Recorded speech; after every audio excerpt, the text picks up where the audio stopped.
Hello, hello, hello, everyone, and welcome to the Evolving Entrepreneur Podcast. I'm your host, Coach Carter, and today our guest is Theresa Evans. How you doing today? I'm doing good. So, Theresa is the owner of Flicking T's Photo Booth, and she's also the joint owner of QT's Creative Design, and she also is in a development process of another business, which we're going to talk about later on in the podcast.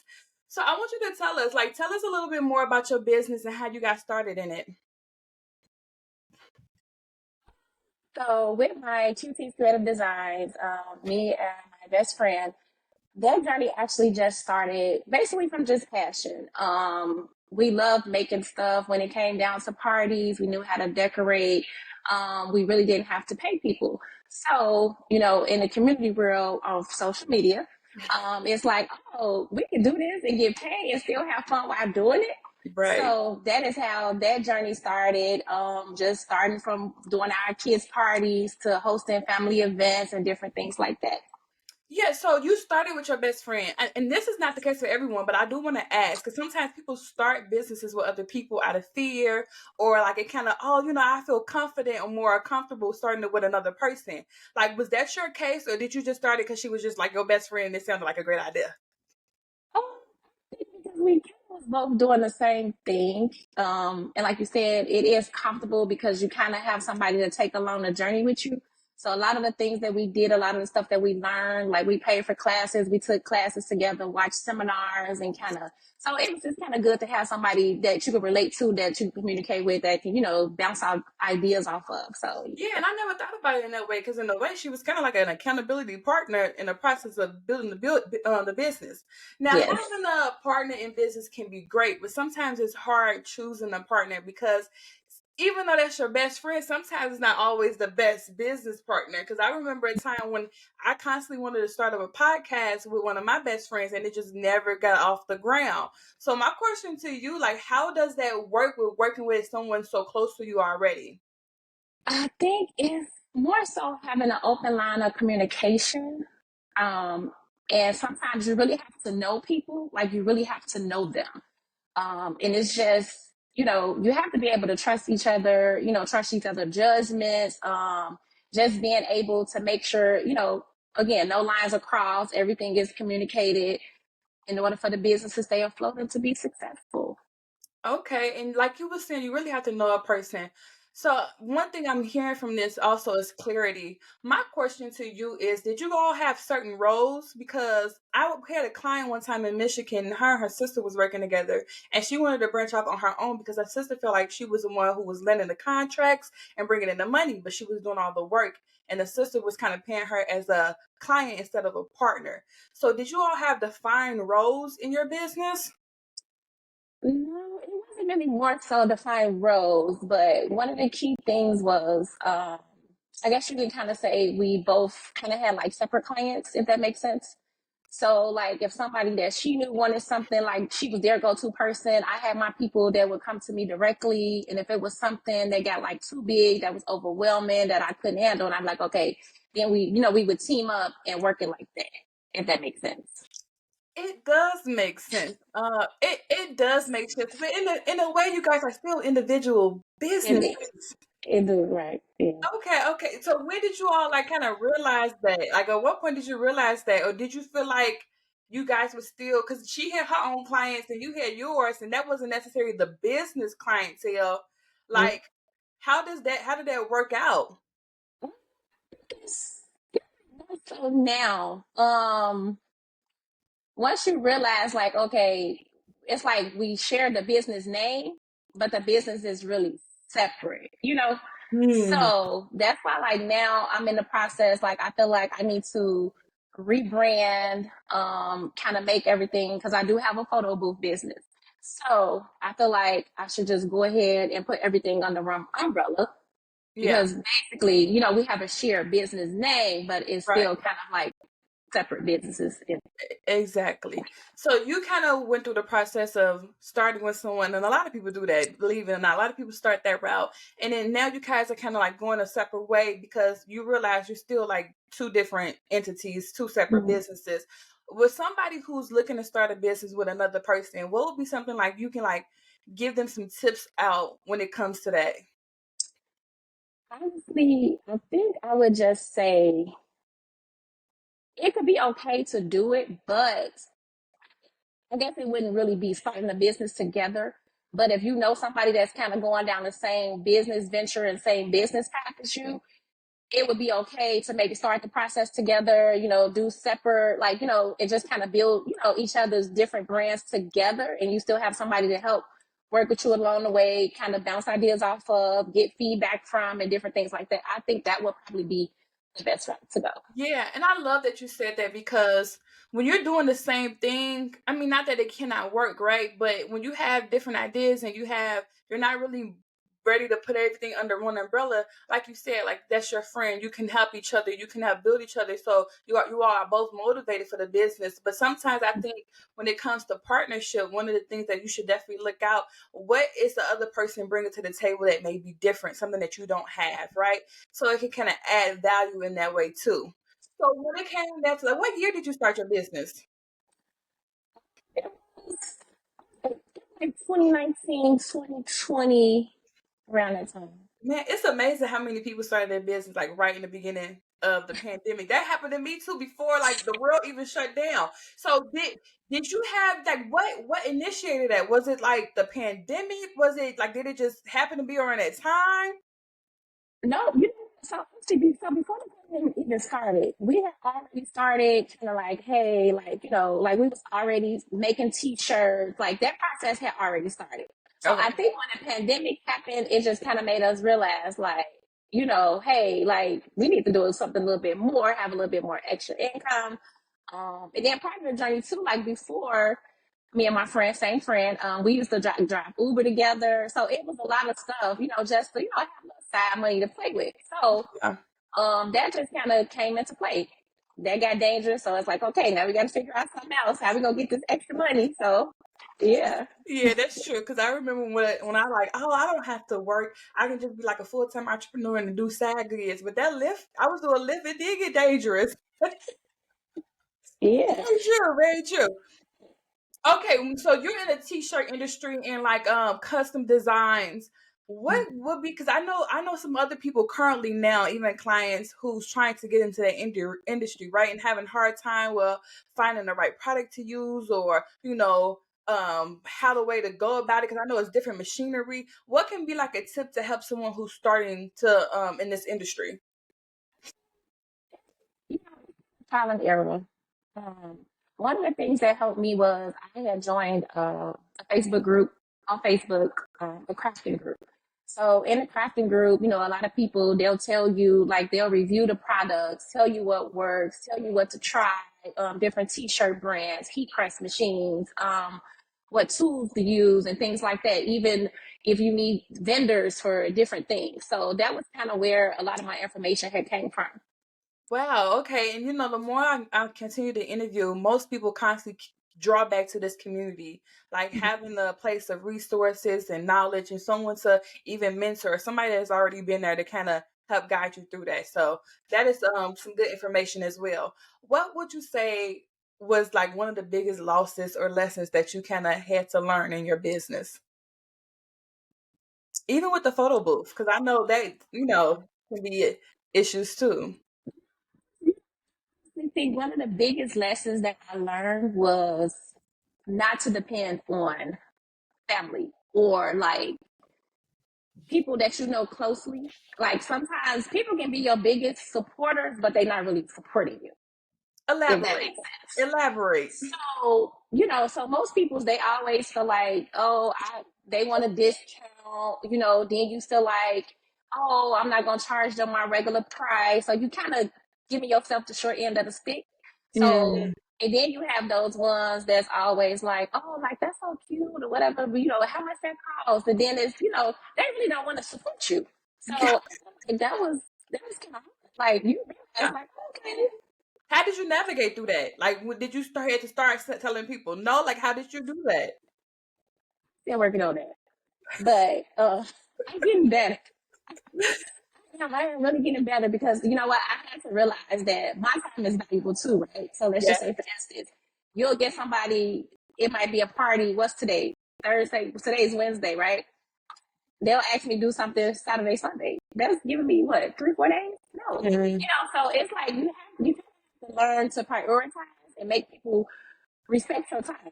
And then you have to also make them want to be able to pay for your time because you want me to do the work, but you don't want to compensate me for the job. Right.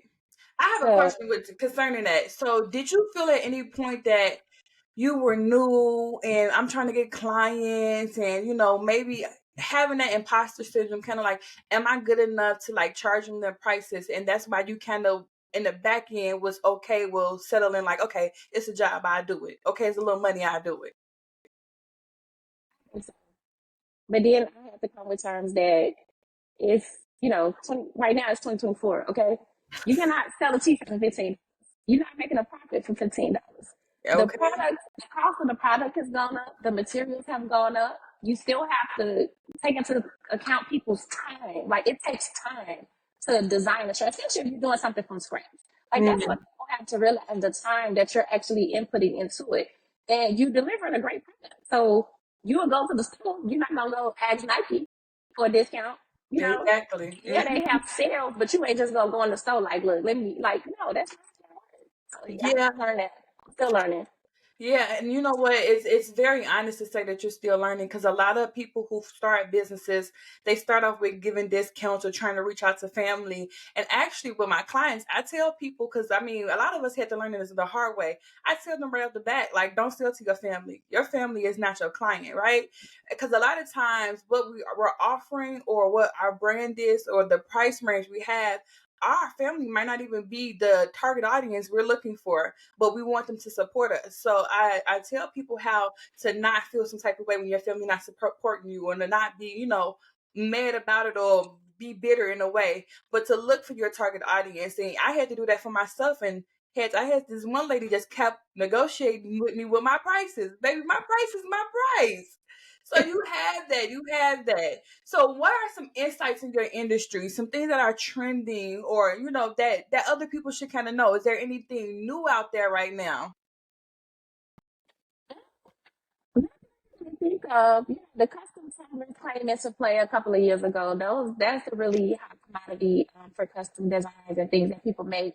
We coming into the holiday season. A lot of people like to have like memorial ornaments or like a sentimental, like a photo blanket, stuff like that. So I think it's kind of like so when you're in the custom design business, everything is kind of tailored to the season. So you got graduations, you got prom, you got Mother's Day, Father's Day. So a lot of the money that you make is kind of catered around just like the stores, the holidays. So Right. So yeah, when it comes into the holidays, how soon do you think someone in your industry should start marketing? So we got Christmas, right? So how soon do you think somebody should start putting out Christmas marketing material? that should have been done beginning of November, going into the end of October. And I'm really behind on that. Okay, so probably about like a month and a half.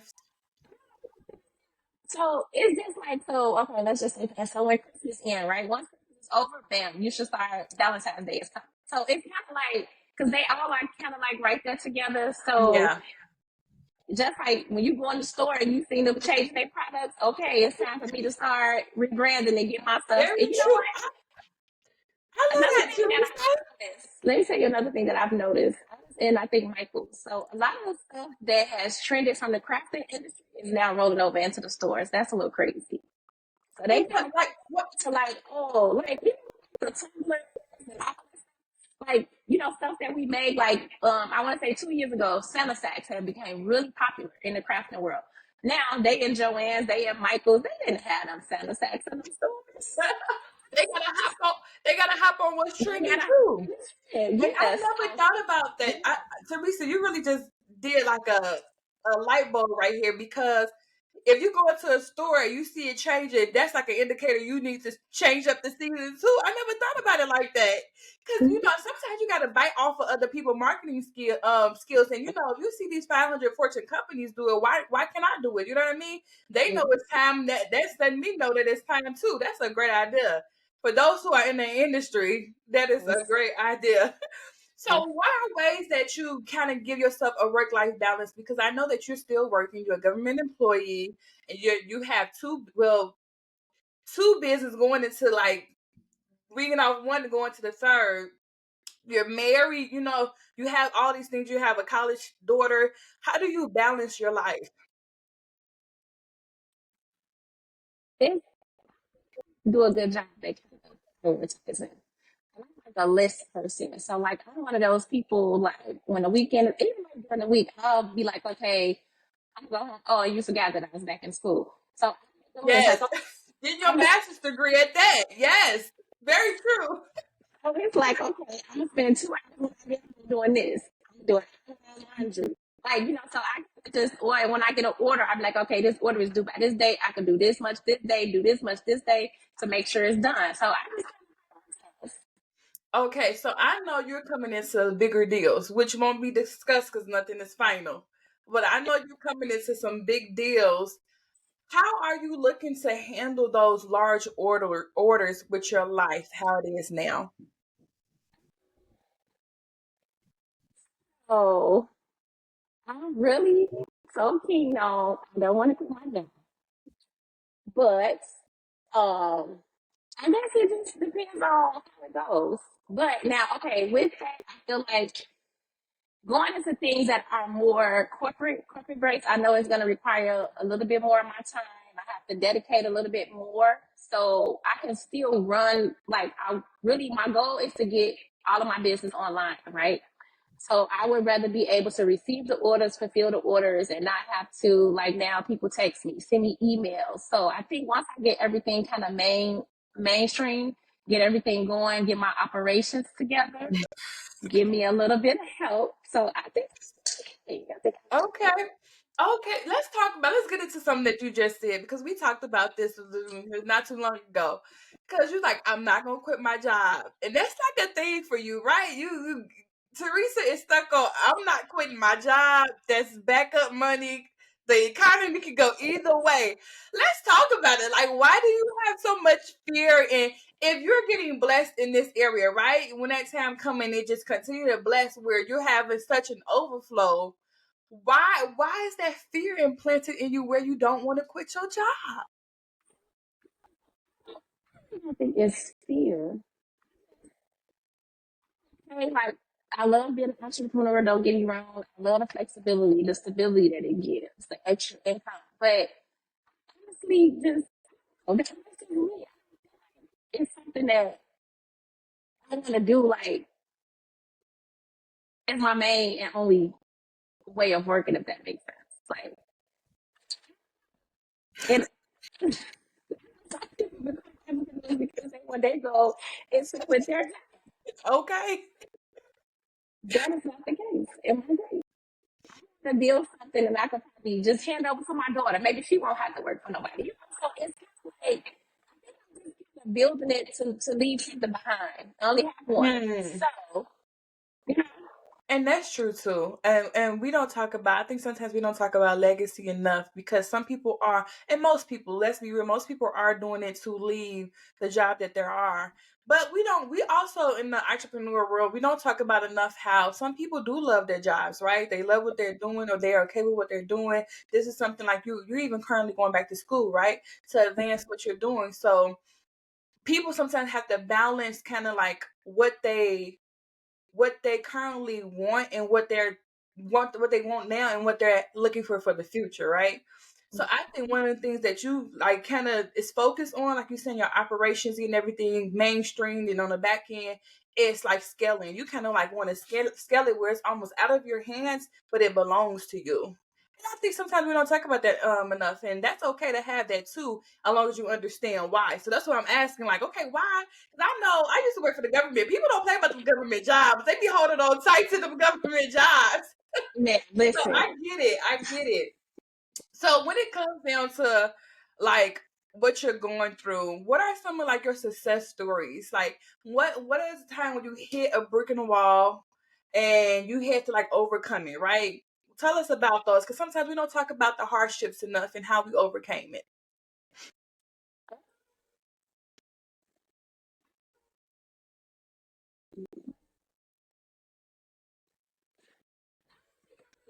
really in my business because everything up to this point has just kind of been like, I mean, we had like a time where like business I wasn't as busy as I am now.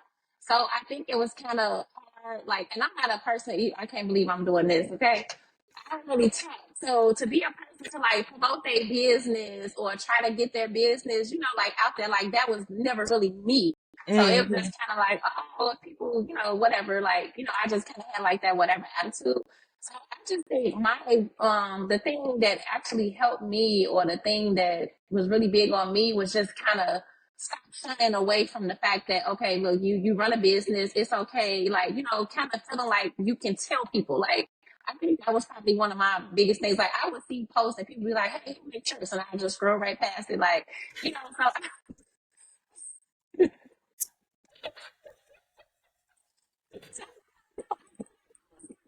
away. But now it's like, okay, like you could do this because you like some people do stuff like you don't want to feel like you fail, like if that makes sense. Yeah, So I mean, it's kind of wrapping back around to like there's some fear in that failure, right?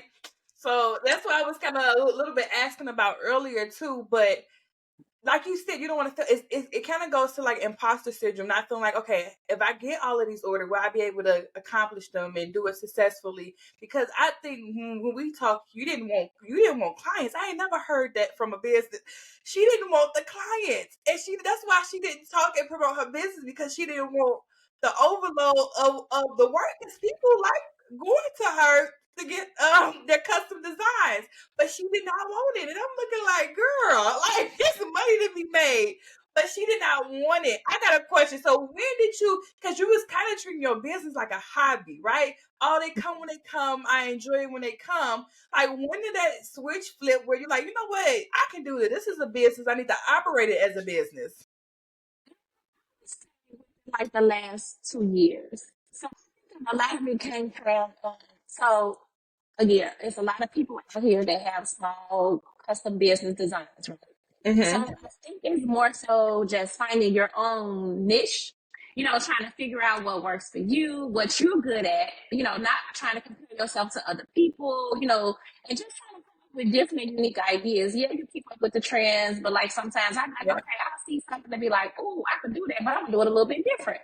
So I think that was kind of have to kind of come out that box and then, I just have to motivate myself. And a lot of my motivation too comes from my husband because he always, if I say something, he's like, how come you can't? Yes, you can. Like, you can do it. Like, Oh my goodness. That's awesome too. And having that support system definitely makes a difference. So my question is right now is like, what are your future plans for it, right? Because I know you're working on another thing. What are the future plans? Like, what are the things that you're about to add or change about your business now that it's stepping out on its own? I think one of the things I'm going to do is I want to keep like a brand. Like, I want to do like a line of like inspirational teas with like biblical quotes and things like that, right? So Mm-hmm. that'll be kind of like I have a store on my website for that.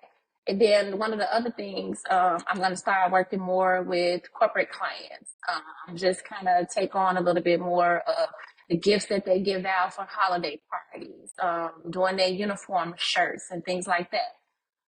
And then with my phone book business, that business, I honestly can say I really do not market only because it is a lot of work that is involved when it comes to setting up for the party or just the machine itself is it's a pretty heavy piece of equipment. So, but I feel like once I get the website mainstream, where the calendar can go in there, where the times are open, the prices are set. Because another thing, people will ask like, "Oh, how much?" And I'd be thinking like, "Oh, like I can't." So I think it's more so just doing that and just let everything just flow.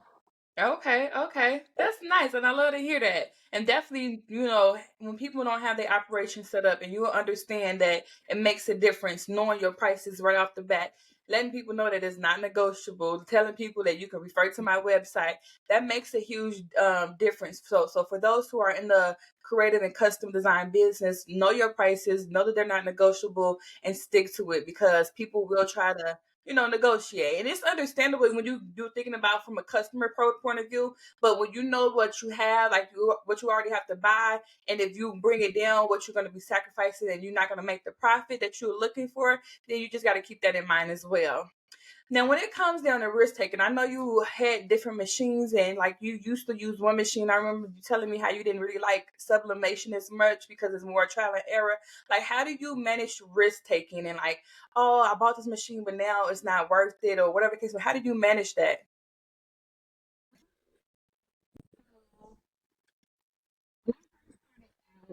Thing, and I still use my Cricut machine. Well, Silhouette is another machine that's on the market. It's a Silhouette Cameo, and they actually released a big machine. It's like 24 inches, I think, but it's big, and I still don't really use it because Why? I never really got comfortable with the software. So it's just like the Android, right? So when you're comfortable with something, you kind of stick to it. Like I use it here and there, but so one thing I could tell people, like, okay, when you complete orders, or even if you take on an order, you know it's gonna be a little bit difficult. You gotta allow yourself enough time because that the instance where I've been in the middle of making shirts and that's a shirt, and it's like, oh dang, now I gotta go get another shirt, I gotta start all over from scratch, and that can be frustrating. Yeah. So it's just more so, and then sometimes you have to learn to remember, like, okay, what did I do the last time? What temperature setting worked? Like, so it's kind of it's trial and error, but once you perfect it, like you have to keep notes. Like you have to know, like, okay, when I make this cut, I need the temperature to be at this amount. I need to leave it in here for this many minutes or this many seconds. So it's just learning everything and remembering the process. One of the things that helped me out with that, I had bought a book, one of the crafting groups, and they kind of gave you an idea as to what temperature and how many minutes to press your, the stuff on, whether you was making a Mhm. cup, a keychain. So all of that kind of helped me too. And it might not have been 100%, but it was very close. So that kind of Got you. Now the silhouette, what does it? You bought it, right? You're not comfortable with it, but what does it? How would it better your business? Like using that, how would it better the operation of making the products? because you can put a lot of designs. Oh, okay, got you. So yeah, the Cricut is not that big. The biggest you could probably print on that is like a 12 by 24. But with the silhouette, you can go, Much 24 bigger with that. inches. So yeah, you can, what I'm saying? So yeah, it's way bigger. Okay, got it. Have you ever messed up an order where it was like about to be due and like you was on a time crunch?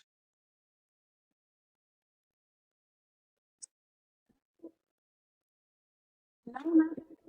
What would advice, like if that was to ever happen to you or that happened to somebody else, what advice would you give them?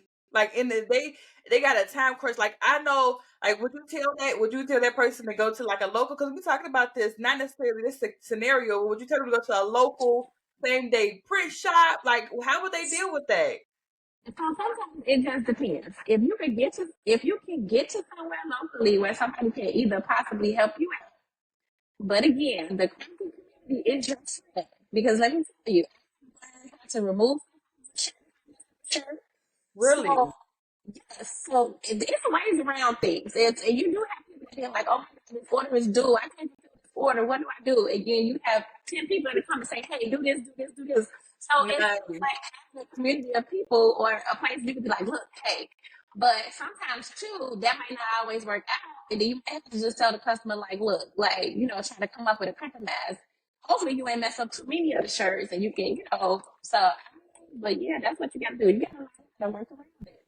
Okay, okay. So we're gonna wrap this up, but what would be one additional advice to give those who are looking to be in your industry? What are some things that they should look out for, or just an advice to give them?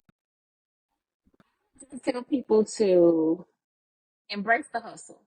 You know, it's enough money out here for people in this industry for all of us to win. You know, a lot of people sometimes you might feel like, oh, we competing.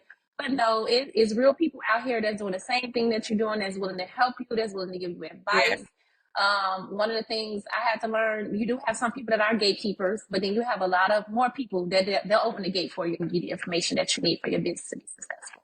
I love it. And I love it's like everybody that I'm coming on has been coming on this podcast. They're not gatekeepers. They're like been giving the information out and willing to help and even mentor people. So that is awesome.